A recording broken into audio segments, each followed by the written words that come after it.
Hello guys, welcome to wings channel. So இன்றைக்கி நம்ம வந்து சக்ஸஸ்ஃபுல்லாக லிட்டரரி டாபிக்ஸ்குள்ளே போக போகிறோம். ஸோ லிட்டரரி டாபிக்ஸ் போகிறதுக்கு முன்னாடி மறக்காமல் நம்ம விங்ஸ் சேனல் சப்ஸ்கிரைப் பண்ணுங்கள் அண்ட் தென் இந்த வீடியோ ஷேர் பண்ணுங்கள். உங்களுக்கு இந்த வீடியோ பிடிச்சிருந்துச்சுன்னா மறக்காமல் லைக் பண்ணுங்கள். Okay, so we will move on to the topic. Chronological timeline of literary period. Yes, நம்ம இன்றைக்கி பார்க்க போகிற பார்த்திங்கன்னா டைம்லைன் பீரியட் தான் வந்து பார்க்க போகிறோம். ஸோ லிட்ரேச்சர் அப்படின்றது என்னன்றது கிளியராக அண்டர்ஸ்டாண்ட் பண்ணிக்கணும் அப்படின்னா கண்டிப்பாக நம்மளுக்கு டைம்லைன் ரொம்ப இம்பார்ட்டன்ட். எந்த ஈவெண்ட்ஸ் எந்த பீரியடில் நடந்தது, யார் எந்த டைமில் ரூல் பண்ணால், எந்த ரைட்டர்ஸ் எந்த பீரியடில் வாழ்ந்தாங்க அப்படின்றது ரொம்ப இம்பார்ட்டன்ட். ஸோ இதெல்லாம் தெரிஞ்சால் மட்டும்தான் நம்மளால் வந்து லிட்ரேச்சர் வந்து ஒரு கிளியராக அண்டர்ஸ்டாண்ட் பண்ணிக்க முடியும். ஸோ ஃபர்ஸ்ட் வந்து நம்ம டாபிக்ஸ் எல்லாம் பார்க்குறதுக்கு முன்னாடி இந்த க்ரானலாஜிக்கல் டைம்லைன்ஸ் பார்த்துக்கலாம். நான் இன்றைக்கி பார்த்தீங்கன்னா உங்களுக்கு 3 கேட்டகரிஸாக கொடுத்துருக்கேன். Almost first and second category சேமாக தான் இருக்க போகுது. ஆனால் லாஸ்ட் கேட்டகரி மட்டும்தான் வந்து ரைட்டர்ஸ் வச்சு நம்ம க்ரானலாஜிக்கல் ஆர்டராக வந்து பீரியட்ஸை வந்து டிவைட் பண்ணியிருக்கோம். ஸோ ஃபர்ஸ்ட் ஆல்மோஸ்ட் பார்த்திங்கன்னா யார் வந்து ரூல் பண்ணாங்க அண்ட் தென் வந்து என்ன இன்சிடெண்ட் எந்த டைமில் நடந்தது அதை வச்சு தான் ஃபர்ஸ்ட் 2 கேட்டகரிஸ் கொடுத்துருக்கேன். லாஸ்ட் மட்டும் கொஞ்சம் வேரியேஷன். ஸோ ரைட்டர்ஸ் வச்சு அதை வந்து அந்த பீரியட்ஸ் வந்து நம்ம கேட்டகரைஸ் பண்ணியிருக்கோம். ஸோ ஃபர்ஸ்ட் வந்து நம்ம பார்க்க போகிறோம் என்ன பார்த்திங்கன்னா timeline of literary period. So first பார்த்திங்க அப்படின்னா லாங்குவேஜ் வந்து எங்கே ஆரிஜின் ஆச்சு அப்படின்றது சின்ன ஒரு டவுட்டாகவே இருந்துகிட்ருக்கு இதுவரை. ஸோ அது வந்து பார்த்திங்கன்னா எந்த ஒரு மேனுஸ்கிரிப்ட்ஸ் எதுவுமே கிடையாது, இதுவரை வந்து கிடையாது. ஆனால் வந்து ஒரு பிலீஃப் மட்டும் இருக்குது, 450 தான் வந்து லாங்குவேஜ் வந்து ஆரிஜின் ஆச்சு அப்படின்றது.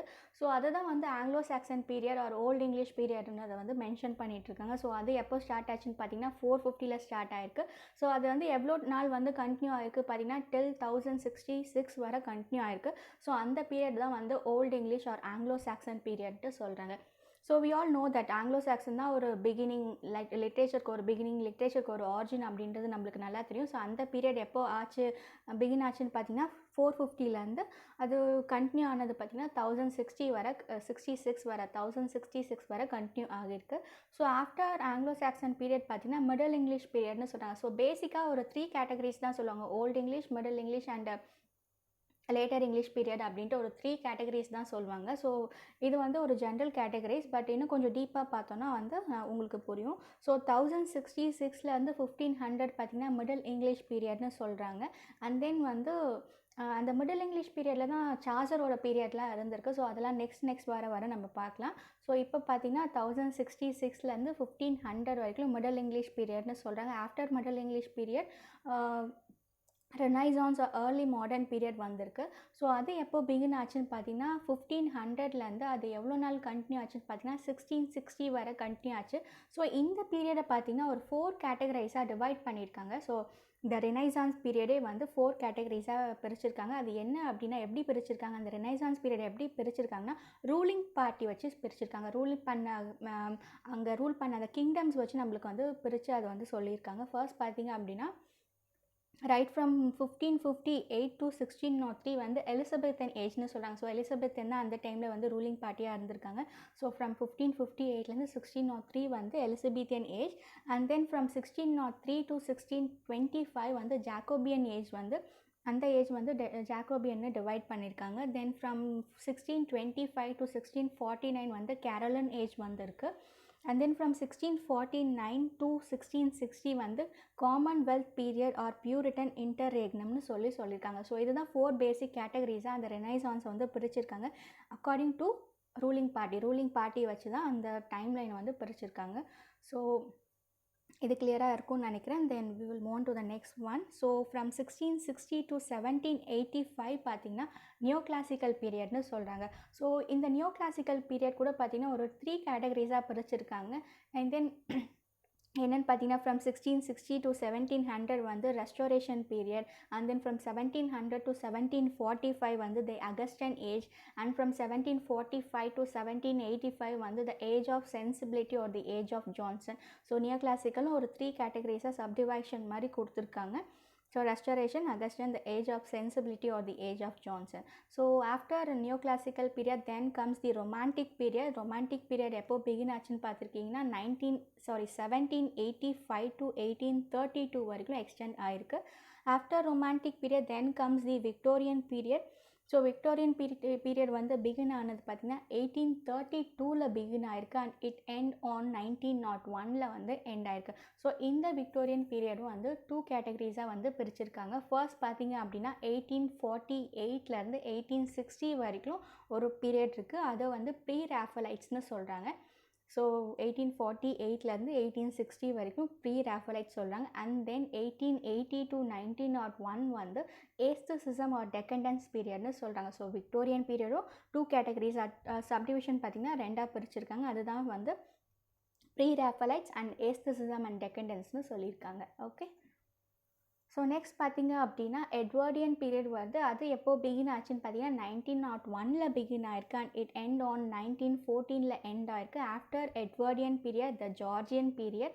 ஸோ அது பிகின் ஆன டைம் வந்து 1910 அண்ட் இட் எண்ட் ஆன் 1936ல் எண்ட் ஆயிருக்கு.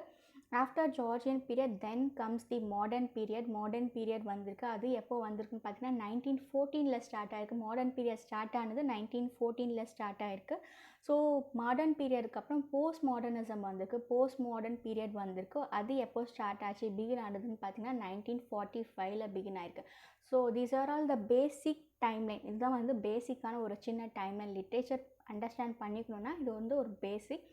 ஸோ நான் இன்றைக்கி இந்த சிங்கிள் வீடியோவில் பார்த்தீங்கன்னா 3 கேட்டகரிஸ் கொடுத்துருக்கேன் இல்லைங்களா. So don't get confuse. நான் வந்து 3 கொடுத்துருக்கேன். ஒரு மெஸ் ஆகி யாரும் வச்சுக்க வேண்டாம். ஃபர்ஸ்ட் 1 by 1 போங்க. ஃபர்ஸ்ட் வந்து இந்த கேட்டகரி முடித்து இல்லை வெல்வர்ஸ்டாக இருந்தீங்கன்னா மட்டும் நெக்ஸ்ட்டுக்கு போங்க. ஏன் அப்படின்னா ஃபர்ஸ்ட் நீங்கள் பார்த்துட்டு செகண்ட் பார்த்தீங்கன்னா கொஞ்சம் கன்ஃபியூஷன்ஸ் கண்டிப்பாக இருக்கும். ஸோ வந்து அந்த மாதிரி கன்ஃபியூஸ் ஆக வேணாம். ஃபர்ஸ்ட் நீங்கள் கிளியராக இருந்தீங்க அப்படின்னா then move on to the next one. So at டைமில் எல்லாம் பார்த்தீங்கன்னா ரொம்ப மெஸ்ஸியாக தான் இருக்கும். ஸோ அப்படி இருக்க வேண்டாம். அண்ட் தென் பார்த்திங்க அப்படின்னா பிகாஸ் நான் ஏன் ஒரே வீடியோவில் கொடுத்துருக்கேன் அப்படின்னா ஒன்ஸ் நீங்கள் எல்லாத்துலேயும் வெல்வர்ஸ்டாக ஆன பிறகு கோ த்ரூ பண்ணுறதுக்கு உங்களுக்கு ஈஸியாக இருக்கும். கம்பேரிட்டிவ் ஸ்டடி மாதிரி கம்பேரிட்டிவ் ஸ்டடி பண்ணி சிங்கிள் இதில் கொண்டுட்டு வந்தீங்க அப்படின்னா உங்களுக்கு ரொம்ப ஈஸியாக இருக்கும் அப்படின்னு தான் ஒரே வீடியோவில் நான் போட்டிருக்கேன். ஸோ நெக்ஸ்ட்டு பார்க்கலாம். So periods in English literature. So last பார்த்ததும் இதுவும் வந்து ஆல்மோஸ்ட் சேம் தான். கொஞ்சம் ஸ்லைட் வேரியேஷன்ஸ் மட்டும் இருக்கும். இது இன்னும் கொஞ்சம் ஒரு என்ன சொல்கிற ஒரு சிங்கிளாக வந்து டிவைட் பண்ணி நம்மளுக்கு கொடுத்துருக்காங்க. அதுதான் இது. ஸோ இப்போ பார்த்திங்கன்னா நம்ம ஆல்ரெடி பார்த்தோம் 450 to 1066 வந்து ஆங்கிலோ சாக்சன் பீரியட்னு சொல்லுவோம். ஸோ அதுக்கு முன்னாடி இருந்த பீரியடும் இது கொடுத்துருக்காங்க. ஸோ காமன் எரா இந்த சென்ஸ் காமன் எரா வந்து 43 to 410 வரைக்கும் பார்த்திங்கன்னா ரோமன் பிரிட்டன்னு சொல்லியிருக்காங்க. ஸோ பிரிட்டிஷ் தான் நம்ம பார்த்துட்ருக்கோம். பிரிட்டிஷோட அந்த ஹிஸ்ட்ரி தான் நம்ம பார்த்துருக்கோம். அந்த டைம்லைன் தான் பார்த்துட்ருக்கோம். ஸோ பிஃபோர் அந்த ஆங்கிலோ சாக்சன் பீரியட்க்கு முன்னாடி ரோமன் பிரிட்டன் அப்படின்றது தான் சொல்லிட்டு இருந்தாங்க. அது எப்போ வரைக்கும் சொல்லிட்டு இருந்தாங்கன்னு பார்த்தீங்கன்னா 43லேருந்து 410 வரைக்கும் ரோமன் பிரிட்டன்னு சொல்கிறாங்க. After Roman Britain that comes Anglo Saxon வந்த டைம் பார்த்திங்கன்னா 500 to 1066. ஸோ டேட்ஸ்லாம் வந்து ரொம்ப வந்து மைன்யூட்டாக வந்து கொஞ்சம் அப்ராக்சிமேட்டாக தான் கொடுத்துருப்பாங்களே, ரொம்ப கிளியராக கொடுத்துருந்துருக்க மாட்டாங்க. ஸோ கொஞ்சம் அப்ராக்சிமேட்டாக தான் இந்த டேட்ஸ்லாம் இருக்குது. ஸோ ஆங்கிலோ சாக்சன் பிகின் ஆனது பார்த்திங்கன்னா 500லேருந்து 1066 வரைக்கும் அது கண்டினியூ ஆகிருக்கு. After Anglo Saxon then comes the Anglo Norman வந்திருக்கு. ஸோ ஆங்கிலோ நார்மன் வந்தது பார்த்திங்கன்னா 1066 அண்ட் இட் எண்ட் ஆன் 1154ல் எண்ட் ஆயிருக்கு. அண்ட் தென் வந்து ஆங்கிலோ நார்மனுக்கு அப்புறம் பிளான்டாக்னன் பீரியட் வந்திருக்கு. அது எப்போ வந்திருக்குன்னு பார்த்தீங்கன்னா 1154 அண்ட் தென் எண்ட் ஆன் 1485ல் எண்ட் ஆயிருக்கு.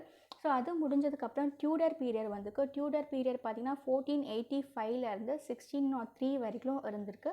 ஸோ டியூடர் பீரியட் முடிஞ்சதுக்கப்புறம் நம்மளுக்கு எலிசபெத்தியன் ஏஜ் வருது. எலிசபெத்தியன் ஏஜ் ஆல்மோஸ்ட் நம்ம பார்த்தது தான் 1558 and it ends on 1603.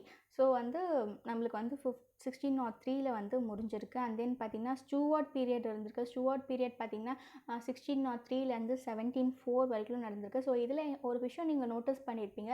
Almost ஒரு விஷயம் இப்போ டியூடர் பீரியட் நடந்துட்டு இருக்கும் போது எலிசபெத்தியன் பீரியட் மிடில் ஆரம்பித்து ரெண்டும் எண்ட் ஆனது பார்த்திங்கன்னா 1603 அந்த மாதிரி தான் ஒன்றா தான் இருக்கும். ஸோ அது முடிஞ்சதுக்கப்புறம் பார்த்திங்கன்னா ஸ்டூவர்ட் பீரியட் வந்திருக்கு. ஸ்டூவர்ட் பீரியட் பார்த்திங்கன்னா 1603ல் பிகின் ஆயிருக்கு அண்ட் எண்ட் ஆன் 1714ல் எண்ட் ஆயிருக்கு. ஸோ அது நடந்துட்டு இருக்கப்பே பார்த்திங்கன்னா ஜாக்கோபியன் ஏஜும் வந்திருக்கு. ஜாக்கோபியன் பீரியடும் வந்திருக்கு. அது எண்ட் ஆனது பார்த்திங்கன்னா 1625ல் எண்ட் ஆயிருக்கு. ஸோ 1603ல் பிகின் ஆகி 1625. ஸோ ஆஃப்டர் ஜாக்கோபியன் பீரியட் வந்து கேரோலின் ஏஜ் வந்திருக்கு. கேரோலின் ஏஜ் வந்தது பார்த்திங்கன்னா 1625 1649ல் முடிஞ்சிருக்கு. அண்ட் தென் கேரோலினுக்கு அப்புறம் இன்டர்ரீக்னம் வந்திருக்கு. ஸோ அது வந்தது பார்த்திங்கன்னா 1649. இட் எண்ட் ஆன் 1660 வந்து எண்ட் ஆயிருக்கு. ஸோ இதுதான் ஒரு பேசிக் இது. ஸோ நெக்ஸ்ட்டு பார்க்கலாம். எஸ், ஆஃப்டர் தட் இன்டர்ரெக்னம்க்கு அப்புறம் பார்த்திங்கன்னா ரெஸ்டோரேஷன் வந்திருக்கு. ரெஸ்டோரேஷன் வந்து பிகின் ஆனது பார்த்திங்கன்னா 1660 பிகின் ஆகிருக்கு. எண்ட் ஆன் 1688 எண்ட் ஆகிருக்கு. அண்ட் தென் ஜார்ஜியன் பீரியட் வந்திருக்கு. ஜார்ஜியன் ஸ்டார்ட் ஆனது 1714 ஸ்டார்ட் ஆகிருக்கு. 1830 வந்து எண்ட் ஆகிருக்கு. அப்புறம் பார்த்திங்கன்னா ஜார்ஜியனுக்கு அப்புறம் ரீஜென்சி வந்திருக்கு. ரீஜென்சி வந்தது பார்த்தீங்கன்னா 1811 ஸ்டார்ட் ஆகிருக்கு. அண்ட் தென் 1837 எண்ட் ஆகிருக்கு. And then Victorian period 1837 end on 1901 end ஆயிருக்கு. விக்டோரியனுக்கு அப்புறம் எட்வர்டியன் பார்த்தீங்கன்னா 1901 பிகின் ஆகி 1914 வரைக்கும் பிகின் ஆயிருக்கு. அண்ட் தென் பார்த்திங்கன்னா ஃபர்ஸ்ட் வேர்ல்டு வார் வந்திருக்கு. ஃபர்ஸ்ட் வேர்ல்டு வார் வந்தது நம்மளுக்கு ஆல்மோஸ்ட் எல்லாத்துக்குமே தெரியும். ஸோ 1914 தான் ஃபர்ஸ்ட் வேர்ல்டு வார் பிகின் ஆகிருக்கு. ஸோ அது எண்ட் ஆனது 1918 வந்து எண்ட் ஆயிருக்கு. ஸோ ஃபர்ஸ்ட் வேர்ல்டு வார் முடிஞ்சதுக்கு அப்புறமே நம்மளுக்கு இன்டர் வார் வந்தது. இன்டர் வார் வந்து எப்போ வந்துச்சுன்னு பார்த்தீங்கன்னா 1918 ஸ்டார்ட் ஆகிருக்கு. அது முடிஞ்சது 1939. ஸோ இதெல்லாம் முடிஞ்சதுக்கப்புறம் என்ன வந்திருக்குன்னு பார்த்தீங்கன்னா செகண்ட் வேர்ல்டு வார் வந்திருக்கு. செகண்ட் வேர்ல்டு வார் எப்போ பிகின் ஆயிருக்குன்னு பார்த்தீங்கன்னா 1939 பிகின் ஆயிருக்கு. எண்ட் ஆன் 1945 வந்து எண்ட் ஆயிருக்கு. ஸோ இதெல்லாம் இருக்கும் போதே home front during world war, home front வந்தது எப்போவும் பார்த்தீங்கன்னா வேர்ல்டு வார் 2 அப்போ வந்திருக்கு. அதோட டைம் பார்த்தீங்கன்னா 1939 1945 வரை நடந்திருக்கு. ஸோ இந்த வேர்ல்டு வார்லாம் முடிஞ்சதுக்கப்புறம் இப்போ நடக்க போஸ்ட் வார் வந்திருக்கு. இந்த வேர்ல்டு வார்லாம் முடிச்சதுக்கப்புறம் வந்தது தான் போஸ்ட் வார். ஸோ அது எப்போ வந்திருக்குன்னா 1945 இப்போ இருக்க ப்ரெசன்டேஜ் வரைக்கும் போஸ்ட் வார் தான் இருக்குது. ஸோ இது ரெண்டுமே ஃபர்ஸ்ட் நம்பர் இப்போ வரைக்கும் 2 கேட்டகரிஸ் பார்த்தப்போ ரெண்டுமே வந்து நீங்கள் கம்பேரிட்டிவ் ஸ்டடி பண்ணலாம். ஸோ பார்த்திங்கனாலே ரெண்டும் வந்து கம்பேரிட்டிவ் ஸ்டடி பார்த்திங்கன்னா ஆல்மோஸ்ட் எல்லாம் வந்து சிமிலராக வர மாதிரி இருக்கும். ஸோ லாஸ்ட் இப்போ நம்ம பார்க்க போகிறது மட்டும் ரைட்டர்ஸோட பீரியட் மட்டும் பார்க்க போகிறோம். ஸோ இது ரெண்டும் ஃபர்ஸ்ட் நம்ம பார்த்ததுக்கப்புறம் அண்ட் தென் ரைட்டர்ஸ் வந்து பார்க்குறோம். இதை பார்த்திங்கனாலே உங்களுக்கு ஒரு ஐடியா வரும், பாருங்கள்.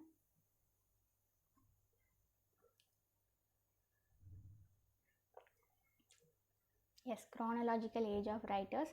ஸோ நம்மளோட ரைட் சைடில் வந்து ப்ரீ சார்ஜேரியன் பீரியட், அதாவது ரைட்டர்ஸோட பீரியட்ஸ் கொடுத்துருக்கோம். அண்ட் தென் மிடில் பார்த்திங்கன்னா அவங்களோட ரைட்டர்ஸோட டைம் என்ன, இயர்ஸ் என்ன அப்படின்றது கொடுத்துருக்கோம். நெக்ஸ்ட் பார்த்திங்கன்னா இம்பார்ட்டன்ட் ஈவெண்ட்ஸ் என்ன நடந்தது, அண்ட் தென் வந்து யாரோட ரூலிங் இருந்தது அதெல்லாம் வந்து நம்ம இந்த லெஃப்ட் சைட் கொடுத்துருக்கோம். ஸோ உங்களுக்கு இதை பார்த்திங்க அப்படின்னா ஒரு கிளியர் ஐடியா கிடைக்கும். So we will see. First பார்த்திங்க அப்படின்னா ப்ரீ சார்ஜேரியன் பீரியட் ஆல்ரெடி நம்ம சொன்னது தான். எப்போது அப்படின்னா அந்த ஆங்கிலோ சாக்சன் பீரியட்னு வந்தது இல்லைங்களா. ஸோ அதை நீங்கள் முன்னாடி இருக்க சொன்னதெல்லாம் பார்த்தீங்க வச்சு கம்பேரிட்டிவ் பண்ணிங்க அப்படின்னா உங்களுக்கு கிளியராக ஒரு அண்டர்ஸ்டாண்ட் கிடைக்கும். ஸோ ப்ரீ சார்ஜேரியன் பீரியட் வந்து பிகின் ஆனது 500 to 1340 வரைக்கும் ப்ரீ சார்ஜேரியன் பீரியட்னு சொல்கிறாங்க. அதை தான் வந்து நம்ம ஆல்ரெடி பார்த்தோம், Anglo Saxon and Anglo Norman பீரியட்னு சொல்லுவாங்க. So after pre Chaucerian period then comes the age of Chaucer. Age of Chaucer வந்தது பார்த்திங்கன்னா 1300 1340 1400 வரைக்கும் ஏஜ் ஆஃப் சார்சர். ஸோ இதை வந்து மிடில் பிளான்ட்னாக்னன் பீரியட்னு சொல்கிறாங்க. So after that age of சார்சருக்கு அப்புறம் from Chaucer to Tottel's miscellany வந்து 1400 1557 வரைக்கும் இருக்குது. அண்ட் தென் அது வந்து லேட்டர் பிளான்ட்னாக்னன் பீரியட்னு சொல்கிறாங்க. அப்புறம் ஃப்ரம் சார்சர் டு டோட்டல்ஸ் மிஸ்லனிக்கு அப்புறம் ஏஜ் ஆஃப் ஷேக்ஸ்பியர் வந்திருக்கு. ஸோ ஏஜ் ஆஃப் ஷேக்ஸ்பியர் வந்து பிகின் ஆனது 1557 பிகின் ஆயிருக்கு. And then end on 1625. So அதை வந்து ஏர்லி டியூடர் பீரியட்னு சொல்கிறாங்க. இந்த ஏர்லி டியூடர் பீரியட்லேயே 2 ரூலிங் இருந்திருக்காங்க. ஒன்று வந்து பார்த்திங்கன்னா எலிசபெத்தியன் அண்ட் தென் ஜாக்கோபியன் இருந்திருக்காங்க. ஸோ ஷேக்ஸ்பியர் முடிஞ்சதுக்கப்புறம் அதாவது ஷேக்ஸ்பியர் வந்து எலிசபெத்தியன் ஏஜ் தான் சொல்லுவாங்க. ஸோ ஷேக்ஸ்பியர் வந்து கண்டெம்பரரி வந்து எலிசபெத்தியன் ஏஜில் தான் இருந்திருக்காரு அப்படின்னு சொல்லுவாங்க. And then after Shakespeare then comes age of Milton வந்திருக்காங்க. ஸோ மில்டன் இருந்த டைம் பார்த்திங்கன்னா 1625 to 1660. ஸோ அது அவங்க இருந்தப்போ ரூலிங் வந்து கேரோலின் ஏஜாக இருந்தது. So after age of Milton then comes age of Dryden. So Dryden இருந்த டைம் வந்து 1660 to 1700. So the age of restoration, sorry the age வந்து நாங்கள் மென்ஷன் பண்ண மறந்துட்டேன், the age of restoration. And then age of Pope பார்த்தீங்க அப்படின்னா 1700 to 1745. ஸோ அந்த டைம் வந்து குயின் ஆன் இருந்தாங்க. அது அண்ட் தென் வந்து ஏர்லி ஜார்ஜியன் ஏஜாகவும் அது இருந்தது. ஸோ ஏஜ் ஆஃப் போப் வந்து 1700 to 1745 வரைக்கும் இருந்திருக்காங்க. இந்த queen Anne age and then early Georgian ஏஜாகவும் இருந்திருக்கு. ஸோ போப்க்கு அப்புறம் வந்து ஜான்சன் வந்திருக்காங்க, the age of Johnson. So அந்த டைம் வந்து 1745லேருந்து 1798 வரைக்கும் இருந்திருக்காங்க. ஸோ அதுதான் வந்து மிடில் ஜார்ஜியன் ஏஜ்னு சொல்கிறாங்க. அண்ட் தென் வேர்ட்ஸ்வொர்த், ஜான்சனுக்கு அப்புறம் வேர்ட்ஸ்வொர்த் வந்திருக்காங்க. ஸோ வேர்ட்ஸ்வொர்த் வந்து எப்போனா ஏஜ் ஆஃப் வேர்ட்ஸ்வொர்த் வந்து 1798லேருந்து 1832 வரைக்கும் எக்ஸ்டெண்ட் ஆயிருக்கு. ஸோ அது வந்து later Georgian or the age of ரெவல்யூஷன்ட்டு சொல்கிறாங்க. ஸோ இதெல்லாம் வந்து பேசிக்ஸ், இந்த ரைட்டர்ஸ் இருந்தப்போ யார் ரூல் பண்ணாங்க, என்ன டைம் அப்படின்றது இருக்குது. ஸோ இப்போ வந்து வேர்ட்ஸ்வொர்த் வந்ததுக்கப்புறம் யார் வந்திருக்காங்கன்னா டென்னிசன் வந்திருக்காங்க, அந்த ஏஜ் ஆஃப் டென்னிசன். ஸோ அது டைம் வந்து பிகின் ஆனது 1832 பிகின் ஆயிருக்கு, எண்ட் ஆனது 1887 எண்ட் ஆயிருக்கு. ஸோ அப்போ இருக்க பீரியட் வந்து த விக்டோரியன் ஏஜ்னு சொல்லியிருக்காங்க. ஸோ இது வரைக்கும் அது ரூலிங் கிங்டம்ஸோட இது டைம் முடிஞ்சுது. ஸோ டென்னிசனுக்கு அப்புறம் யார் வந்திருக்காங்கன்னா ஹார்டி வந்திருக்காரு. ஸோ ஏஜ் ஆஃப் ஹார்டி வந்து எப்போ வரைக்கும் வந்திருக்குன்னு பார்த்தீங்கன்னா 1887 பிகின் ஆகி 1928 வரைக்கும் எக்ஸ்டெண்ட் ஆகியிருக்கு. ஸோ ஆஃப்டர் ஹார்டிக்கு அப்புறம் தான் இப்போ வந்து ப்ரெசன்ட் ஏஜ் வந்து 1930 பிகின் ஆகிருக்கு. ஸோ இப்போ வரைக்கும் நவ் வரைக்கும் ப்ரெசன்டேஜ் வந்து கண்டினியூ ஆகிட்டுருக்கு. ஸோ இதுதான் வந்து லிட்ரேச்சரோட இம்பார்ட்டண்ட் டைம்லைன் பீரியட்ஸ் இது தான். ஸோ ஒன்ஸ் நீங்கள் இதில் வந்து ரொம்ப தரவாக இருந்தீங்கன்னா மட்டும்தான் லிட்ரேச்சர் வந்து உங்களுக்கு கிளியராக அண்டர்ஸ்டாண்ட் பண்ணிக்க முடியும். ஸோ நம்ம இப்போ 3 கேட்டகரைஸாக பார்த்தோம் இல்லைங்களா, இதுதான் ரொம்ப இம்பார்ட்டண்டான ஒரு விஷயம்.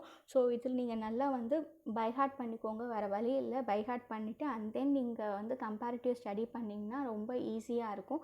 ஃபர்ஸ்ட் வந்து எல்லாம் ஆங்கிலோ சாக்சனில் பார்க்கறதுக்கு முன்னாடி, டாபிக்ஸ் போகிறதுக்கு முன்னாடி எந்தெந்த டைம் வந்து யாரோட பீரியட் இருந்தது, என்ன ஈவெண்ட்ஸ் நடந்தது அப்படின்றத கொஞ்சம் ரிலேட் பண்ணி ஒரு இன்சிடெண்ட்டோட இன்னொரு இன்சிடெண்ட் ரிலேட் பண்ணி வச்சு படிச்சிங்க அப்படின்னா உங்களுக்கு கண்டிப்பாக யூஸ்ஃபுல்லாக இருக்கும்.